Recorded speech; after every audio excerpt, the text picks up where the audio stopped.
ఇప్పుడు నీకు 10 ఏళ్ళు వచ్చాయి కాబట్టి మనం కొన్ని స్మాల్ రూల్స్ ఫాలో అవ్వాలి. ఎలాంటి రూల్స్ అమ్మా?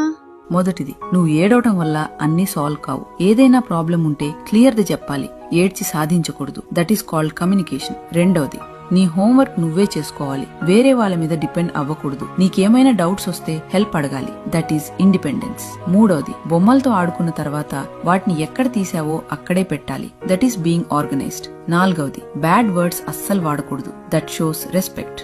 ఐదవది, నువ్వు తప్పు చేసినప్పుడు మనస్ఫూర్తిగా క్షమాపణ చెప్పాలి. That is responsibility. ఆరవది, తెలిసిన వాళ్ళని చూసినప్పుడు మంచిగా పలకరించాలి. That is good manners. ఏడవది, ఇంటి పనుల్లో అమ్మా నాన్నలకు ఇష్టంగా హెల్ప్ చేయాలి. That is sharing. ఎనిమిదవది, నీకు ఏదైనా అర్థం కాకపోయినా లేదా డౌట్ వచ్చినా మౌనంగా ఉండకుండా వెంటనే అడిగి తెలుసుకోవాలి. That is honesty. తొమ్మిదవది, కారణం లేకుండా కోప్పడ్డం, చిరాకు పడ్డం చెయ్యకూడదు. నీ ఎమోషన్స్ ని కంట్రోల్లో ఉంచుకోవాలి. పదవది, ప్రతిరోజు కొత్తగా ఏదైనా నేర్చుకోవడానికి ప్రయత్నించాలి. That is growth. సరే అమ్మా, నాకు అర్థమైంది. Very good.